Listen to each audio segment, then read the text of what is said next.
So this webinar is about the security operations and incident management topic of the security body of knowledge. So this is a fairly recent activity which started about 40 years ago in the US. And looking at the timeline, basically it started with the idea of protecting information systems, in particularly their resources and the information they host, from attackers that would attempt to take advantage of these resources and this information. The idea is that full protection is impossible for two reasons. One is because it limits the use and the usefulness of these systems, and second of all, because it's too costly. And so the idea is that instead of fully preventing attacks, we should try to facilitate the usage by regular users of these systems and detect attacks as early as possible as the next best option. This topic started around 1980 in the US, where basically the US researchers theorizes the idea that intrusion detection could be carried out through two main activities. First is misuse detection, where they're trying to detect known instances of attacks. And the second is anomaly detection, trying to understand when something is wrong in the normal operation of a system.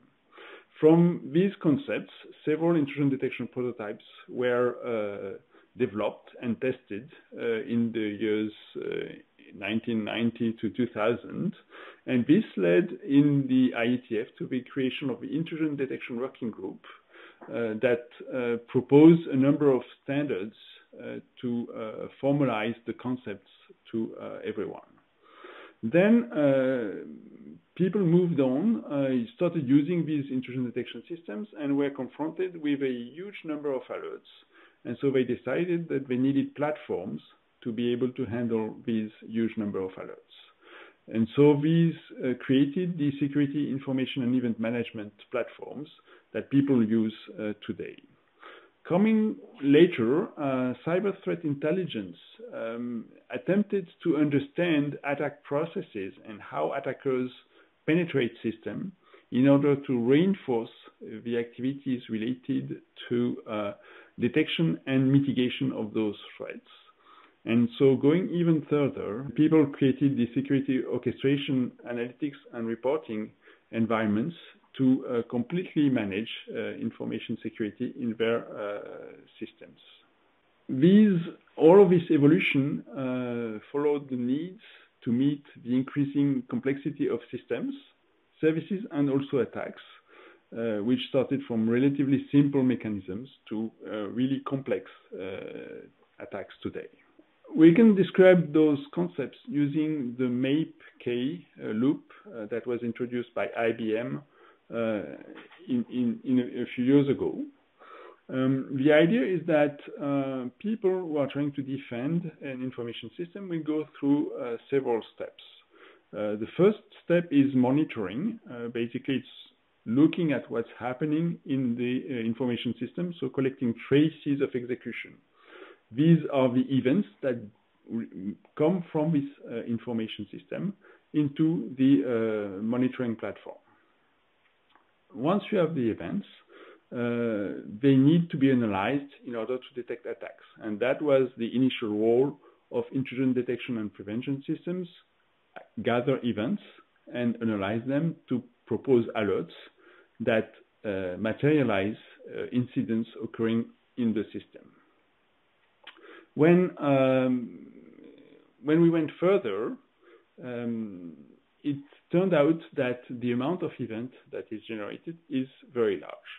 So people moved from created security information and event management platforms to move from analysis to planning and responding to these attacks. And this initial step was mostly to group alerts into incidents in order for an analyst to understand what kind of information he needs to properly mitigate the threat first of all, decide if there is a need for mitigation, and then apply this mitigation in collaboration with other persons that are in charge of monitoring the system. And finally, closer to recent years, there's a step or trend towards automating this response to attacks. So the planning phase not only helps the analyst decide what to do, it also helps him enforce this planning into executing commands on the system so that it is better protected. And this is really, this whole loop process really aims at automating what is happening in terms of security today. So in a nutshell, intrusion detection systems monitor systems and networks to create and collect execution traces, and they analyze them in real time to detect issues, cybersecurity issues, and provide alerts. Security information event management platforms analyze these events and these alerts to triage them according to their impact. This impact allows analysts to identify the most critical incidents that need to be handled by them. And after that, they can plan several response using to select several potential responses to incidents, and this planning phase helps them decide which one of these responses is best. Finally, they can push recommendations to system and network analysts in the execute phase, so they will not directly deploy the mitigation measures that they have decided, but they will rather ask other people in the organization to deploy those. And today, the security orchestration, analytics, and reporting platforms aim at two things. First thing, they provide better analysis of the incidents, and in particular, they provide continuous monitoring so that we can have a better information about what has happened in the past and have some light from this past into what will happen in the future.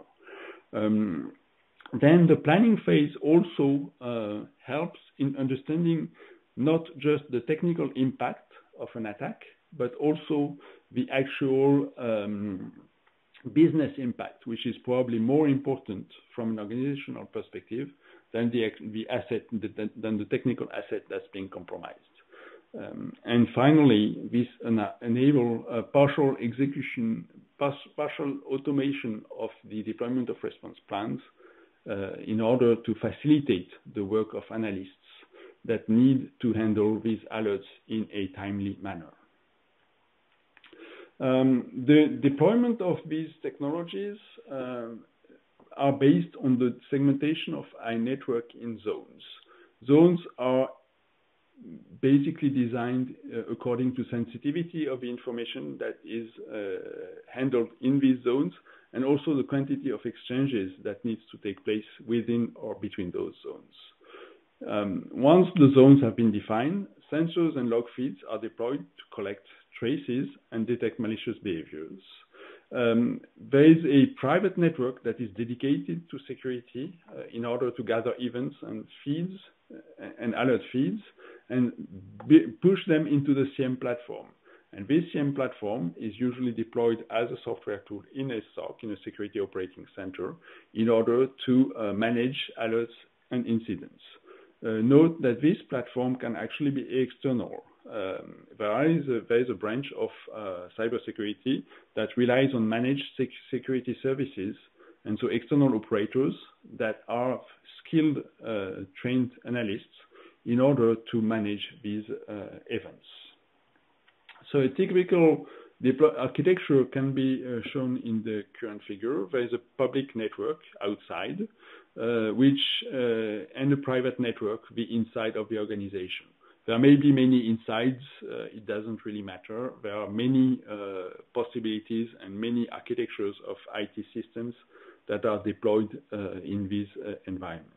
And in between, there are one or several zones where exchanges with the outside world occur.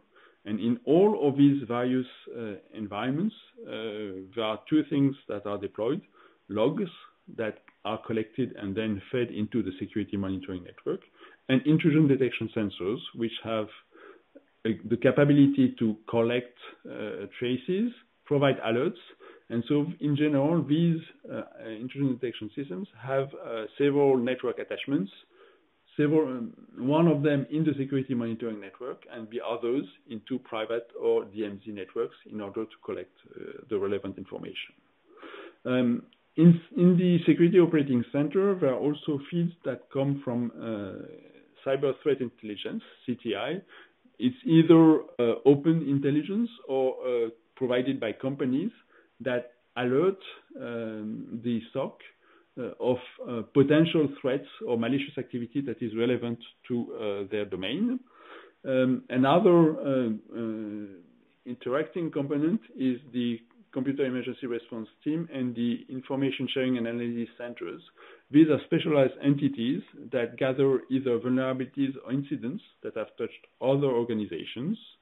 And these entities also provide relevant information for security operating centers to manage alerts and incidents. So the first step of the loop is to look at intrusion detection and prevention systems. These tools aim at gathering events and traces and creating alerts from the analysis of these events and traces. The traces of executions are supposed to be representative of the activity of a system. And there is also an assumption that they are able to differentiate. They contain at least information that enables the differentiation between normal and malicious activity. If the malicious activity is not different from the normal activity in the traces, then the trace is not really useful. Once the trace has been collected, the intrusion detection tool aims at separating the activity in two classes, appropriate and malicious. Usually, these tools should provide some sort of rationale as to why an activity is suspicious. So what is the problem? Why we believe it is a problem? So some sort of evidence. Is there a special marker, for example, in the trace?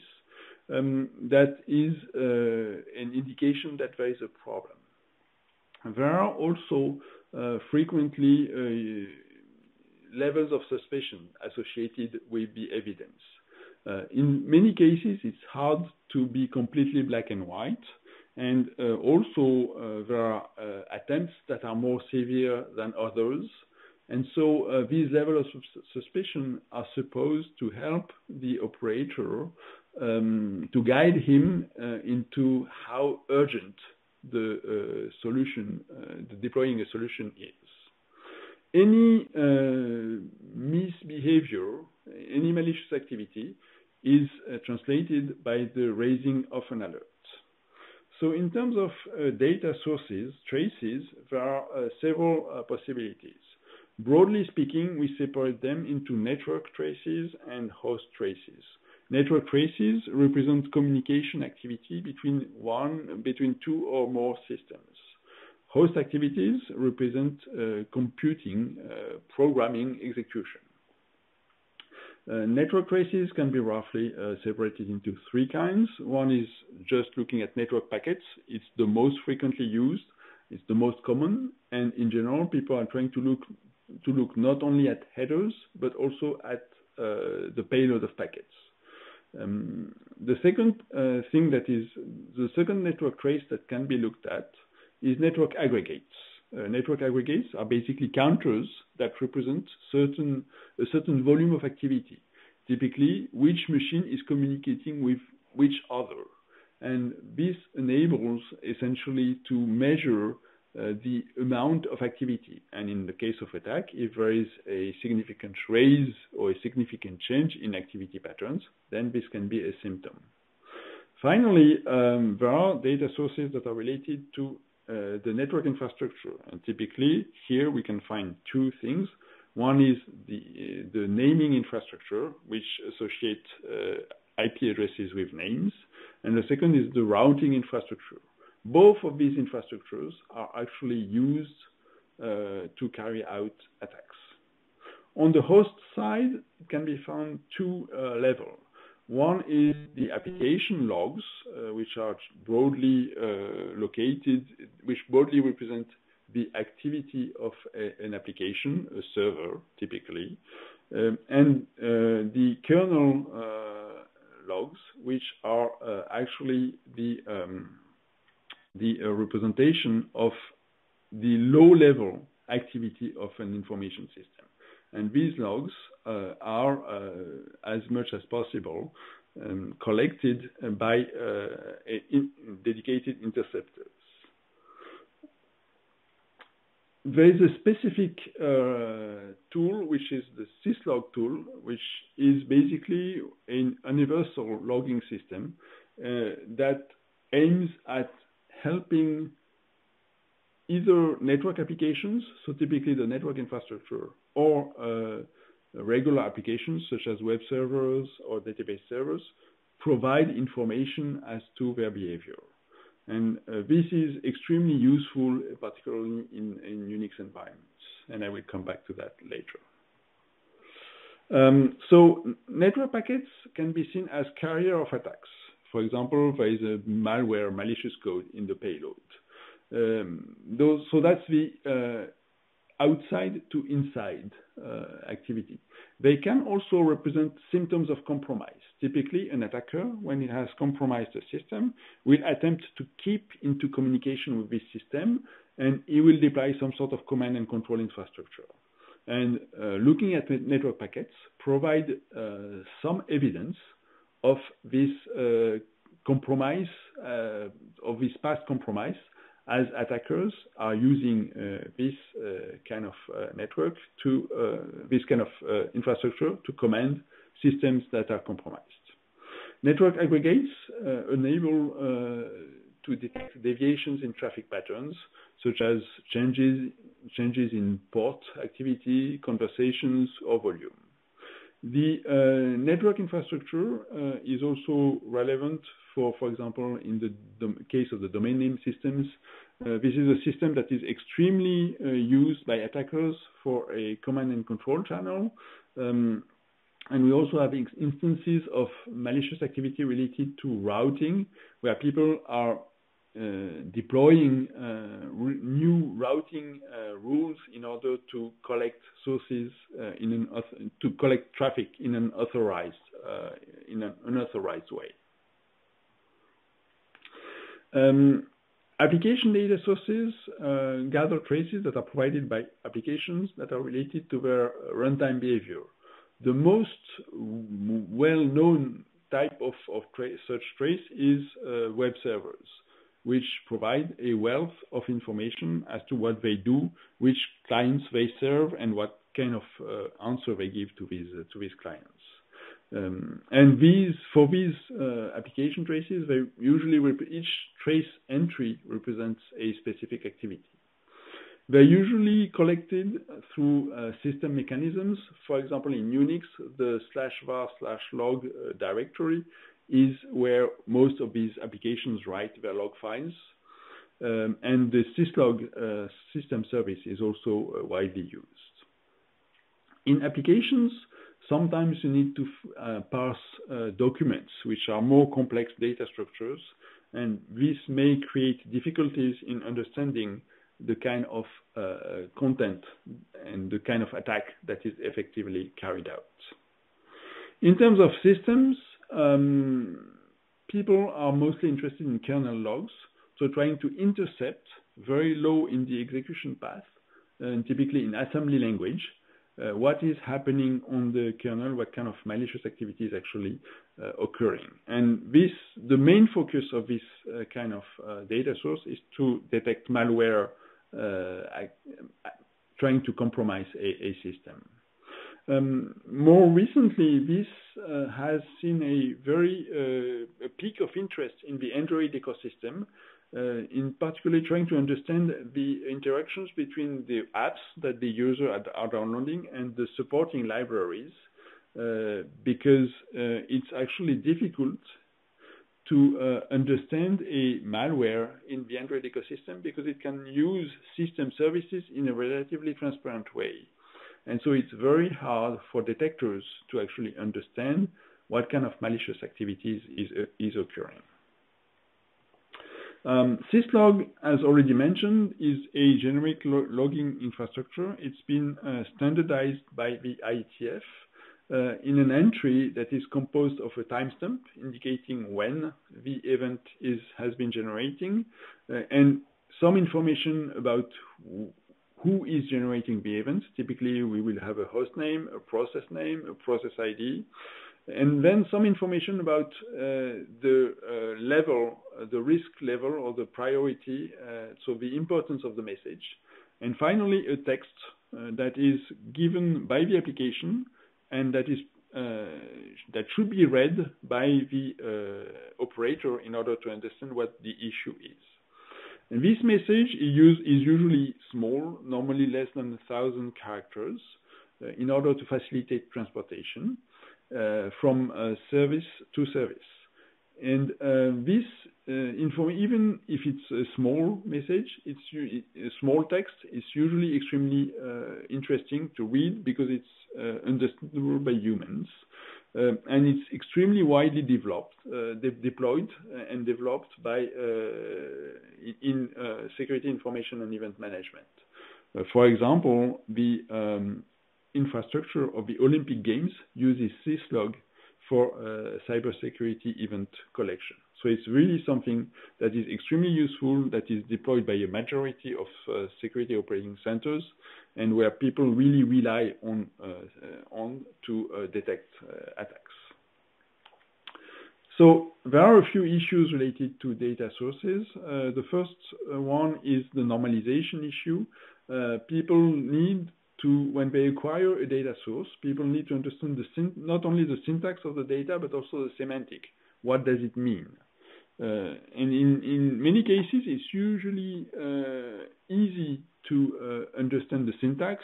We can understand what an IP address is, what an Ethernet address is, what a machine name is, or what a username is, or an email address. So there are many things that we can easily recognize. But the semantic of the data is more difficult. Does this represent a source address or a destination address, for example? And this information is critical in diagnosing what the issue actually is. The second aspect is the transformation of the data into something that can be given to detection algorithms. Typically, a number of detection algorithms need numerical data, and what we get is text. And so we need to transform this textual data in numerical form, and this process may lose or may mask information that is actually useful later. Another issue that is becoming increasingly prevalent is encrypted data flows. In many cases, what we see on the network is encrypted traffic, and this limits the detection to the most outer envelope of the data. So basically, we know who is communicating with whom, but we don't know for what. And we don't have access to the payload, and this is strongly limiting the actual usefulness of the data. Another issue is the amount of data that we need to process in order to detect attacks. And these voluminous data flow actually limit transportation and storage. And typically, most intrusion detection sensors work in real time. They don't store any data. And finally, another issue that is coming more and more is related to personally identifiable information. The reglementation in Europe is calling for protection of PII, but in many cases, this PII data is also useful for technically detecting attacks, and it's also serving as a technical identifier. And so it's difficult for defenders to actually understand and protect themselves if they have to manage completely private data, such as IP addresses. Once we have the traces, we need to analyze them. And the idea is to generate alerts and incidents from alerts and events. Intrusion detection sensors are deployed in the field, and when they collect information, they produce alerts.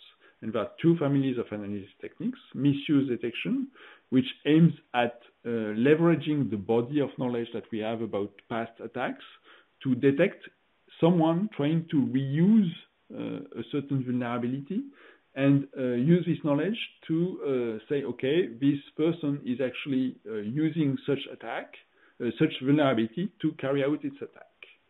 Anomaly detection is basically the dual approach, where when people are using an information system in a regular way, they are basically using it out of habit. And the idea is that whenever an attack occurs, the usage patterns will be different from the usual usage patterns. And so this difference should enable detection of anomalies, which in turn will potentially turn into attacks.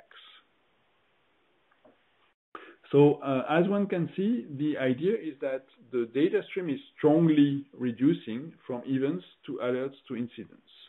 The objective at the end is that an analyst will only need to analyze a few incidents, and that the process from events to alerts is fully automated, and hopefully from alerts to incidents is partially automated, validated by analysts that need to group alerts together, because these alerts will be part of the same incident, and they potentially can be handled in the same way.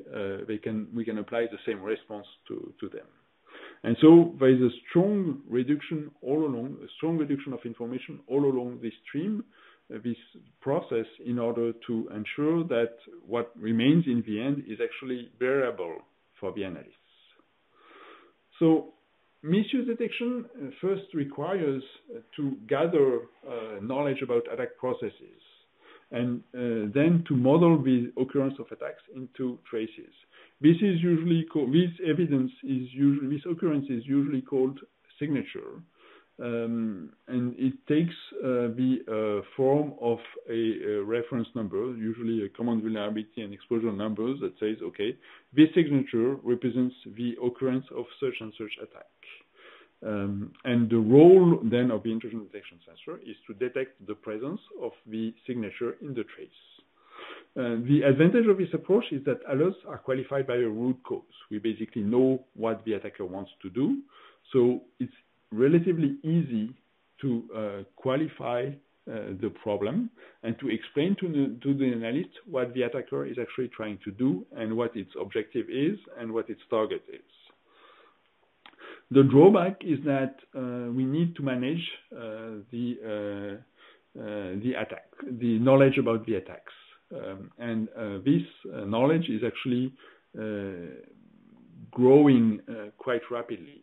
Basically, we get about 15 to 20,000 new vulnerabilities every year.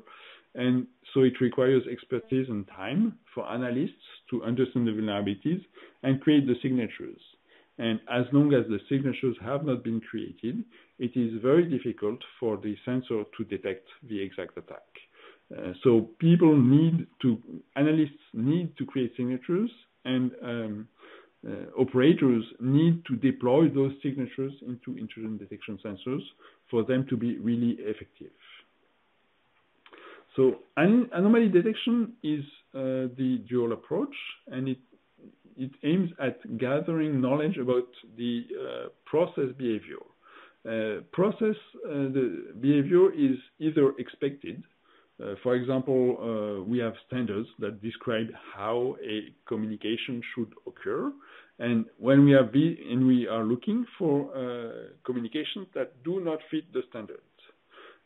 Another approach is to learn the behavior from observations. For example, if we can observe the system for a number of days, we will learn how people use the system, and we expect that an attacker will not know the system, and so its usage pattern will be different. So whenever something strange occurs, something that is not in the specification, not in the standard, not in the policy, or not in what we have learned before, this is a deviation from the expectations, and this is considered potentially a risk. It then needs to be looked at by an analyst in order to qualify if it's effectively a security incident or not. The advantage of this approach is that when we have no knowledge about the actual vulnerability, the use of this unknown vulnerability will still have an impact on the system. And so this approach is, we expect that it can detect unknown vulnerabilities, or zero day, as we call them. The drawbacks are related to really how we integrate these alerts in the process of the security operating center, because then it's very hard to actually diagnose the impact of the alert and to provide information to an analyst as to how it should react. And then, of course, there are many issues related to what behavioral model to select. There are many research activities that were led over the years to model these attacks. And finally, the remaining issue is attack-free training. We need to ensure that during the training period, there are no attacks in the information system, which is usually extremely difficult to do. There are a few general issues related to intrusion detection. The first one is false positives, namely sending an alert to an analyst when there is no attack. And unfortunately, it's considered a significant problem, meaning that diagnosis or alerts sent by the IDS probes is not accurate enough, not precise enough for analysts to be sure that it's actually an attack. And this issue has been plaguing intrusion detection over the past few years, and it's really very important that analysts are able to qualify alerts to the best of their abilities and very quickly decide if it's a false positive or not. Another issue is false negatives, where we do not send an alert when there is an attack going on. Basically, there are no statistics on false negatives. It's very hard if there are no observations of attack, it's very difficult to say that we have missed so many attacks. Another frequent and less well understood issue is the base rate fallacy. Basically, intrusion detection is an asymmetric game when we have lots of normal activity and few attacks. At least that's what we expect, and that's true in many cases. In that situation, it's actually very hard to validate intrusion detection systems because the asymmetry between the normal traffic and the volume of normal traffic and the volume of attacks makes it just statistically hard to say we have a good chance of detecting attacks. And finally, more recently, people have started thinking about how to test and validate intrusion detection and security information and event management platforms. And so there have been a few metrics being defined as to how can we test and evaluate those detection systems, and how can we be sure that such a system will be relevant in our environment. How can we be sure that such a system will detect the attacks that it's supposed to detect in my environment? And that's still a hard problem. So on top of intrusion detection sensors, we have security information and event management. Again, the platform, and this lies into how do we manage alerts and what do we do with them. First of all, data collection. So when a SIEM platform needs to acquire alerts from intrusion detection sensors, and that means that these systems must define a schema, typically, so meaning the structure and semantic of the messages. They must encode these messages in bit strings, and then they must define a transport protocol. There are several formats available. This slide is listing 6 of them, which are considered the most representative. However, it's not a limitation. There are many of them.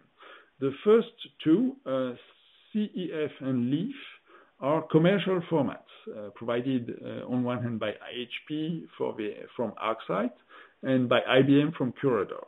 Both of them use Syslog as a transport protocol. As mentioned earlier, Syslog is extremely used in this area. They encode information as key value. Basically, a key equals a value. And so parsing is relatively easy. You can just get the message in the text field and look at what information is available. And these keys, CEF has about 117 keys, and LEAF has about 50 keys. So one can see that a priori CEF is able to encode much more information than LEAF, and especially because LEAF is much more network-oriented than CEF, which is basically supposed to represent any information. Then the 2 next lines, CIM and CADF, represent information that is not directly related to security, but that has been created by groups that do, on one hand, network and system management, and on the other hand, cloud management, in order to represent, as part of their activity, security information.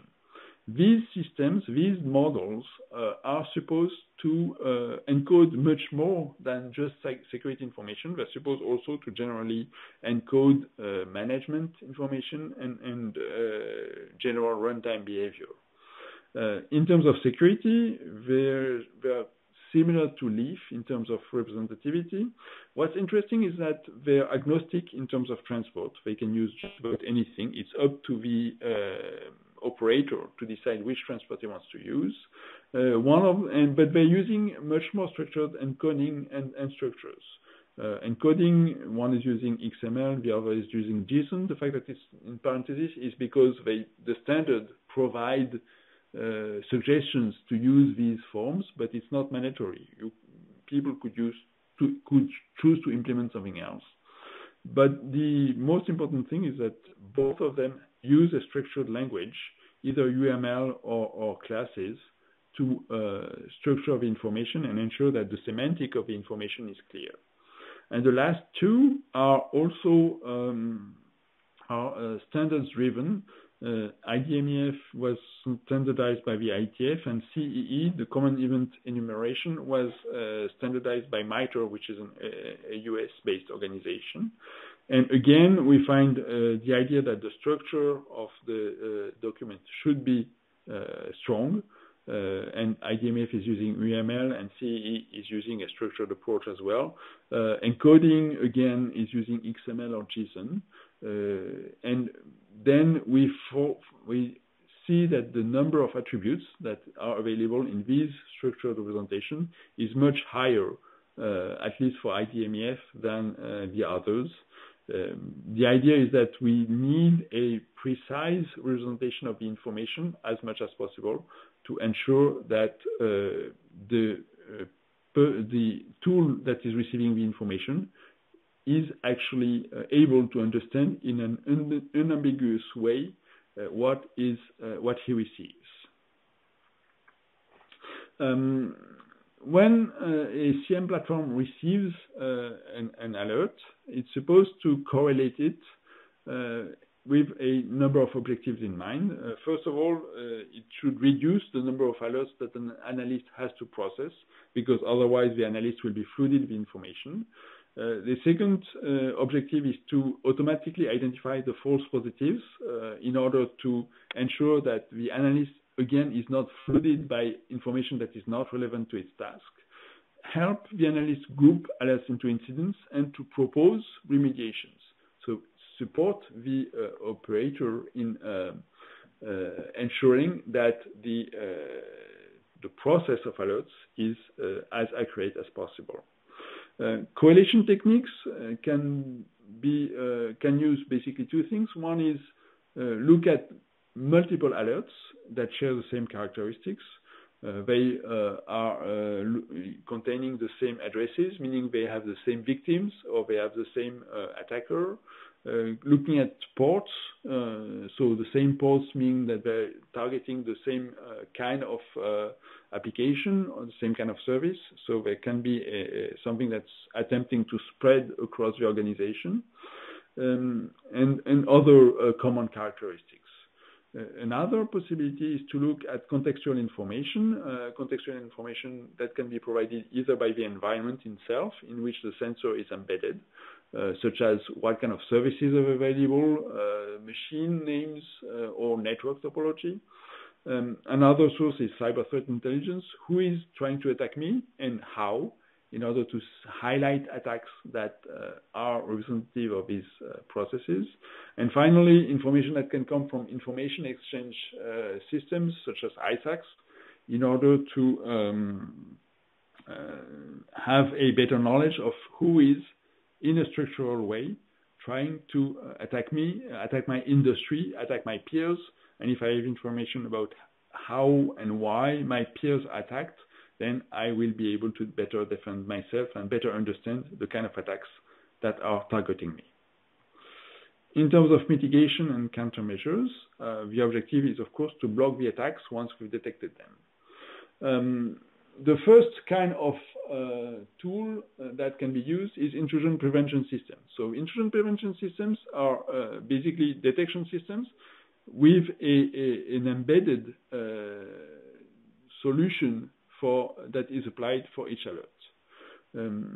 Basically, the idea is to immediately apply a remediation when an attack is detected. And this remediation can be the termination of a network connection or a blocking of a further communication from the attacker. It can also be to change the content of a packet in order to prevent the attack from occurring without leaking too much information outside. Another possibility is to look at denial of service attacks and use traffic management techniques, usually on dedicated systems, to ensure that services offered to the outside world remain available even if they are saturated. There are many techniques available. Two of them are, for example, dedicated tunnels where only normal traffic will be allowed. Another technique is Anycast, which basically replicates systems at another location in the internet so that the flooded system remains flooded, but new instances of the service are available for others to use. And finally, there are new techniques related to impact and risk assessment, where the objective is, before remediation, to understand what the exact business risk, business impact of an attack is, in order to apply the best remediation, not at the technical level, but at the business level, trying to basically prioritize which business functions of an organization are the most relevant, which ones must be preserved during the attack, and which ones can just be left alone to withstand the attack, and even if they are not able to function anymore, it's not a big issue. An example would be that if you need to sell to your customers, your web server would absolutely need to be available. However, the emails that you send to your customer to confirm businesses can be delayed a little bit, and it's not a big problem. Another related field is intelligence and analytics. There are many relevant sources that are known to be useful in terms of understanding the attacks, and many of them are actually normalized. The Common Vulnerability and Exposures, the CVE, provides a dictionary of attacks. The Common Vulnerability Scoring System enables a standard methodology for evaluating how risky certain attacks are. The Common Weakness Enumeration is a superstructure that classifies basic vulnerabilities in the way people make mistakes when they develop systems. To give you an idea, CVEs, we get 15,000 to 20,000 entries per year. There are about 1,000 CWE entries in the dictionary. And then there are two even higher classification mechanisms, such as the Common Attack Pattern Enumeration and Classification, the CAPEC, and then the Adversarial Techniques and Common Knowledge. The Common Attack Pattern is, again, about the kind of mistake that people make in terms of programming and configuring software. And the attack aspect is more about how attackers use these vulnerabilities to compromise systems.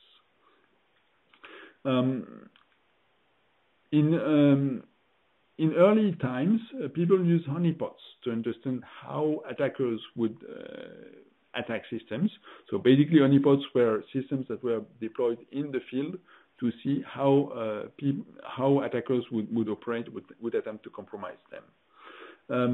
More recently, cyber threat intelligence attempts to provide a structured information about malicious activity in the internet, try to identify relevant threats and threat groups, and propose to their customers adequate detection and protection mechanisms.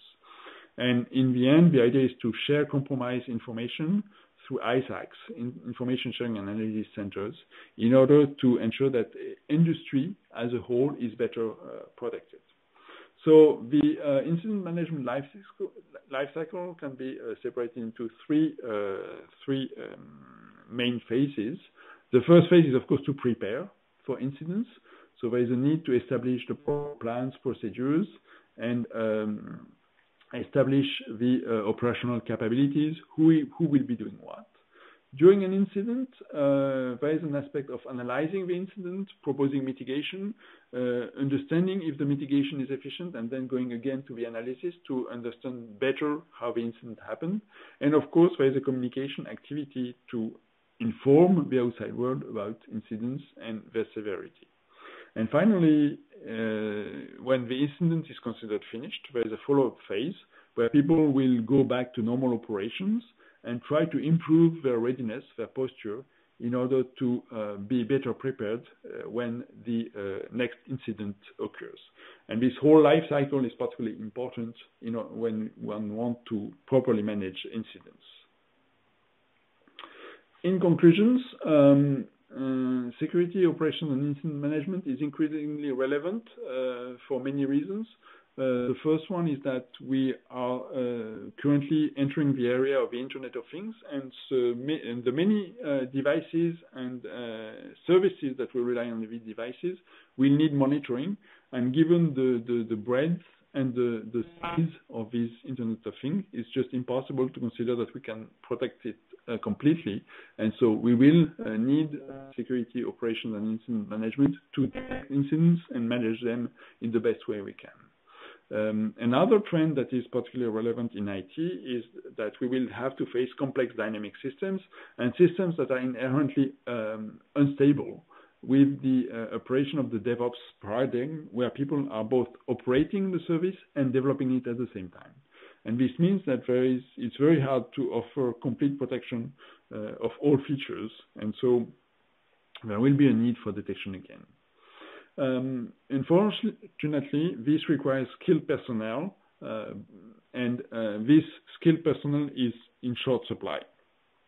So in terms of technology, there is a strong need for automation, being able to have a better posture to detect and react to attacks, and a better understanding of this automation is also related to having better decision support. And it's likely that machine learning or artificial intelligence will provide new avenues for decision support to help analysts reach decisions better and faster in order to mitigate attacks more efficiently.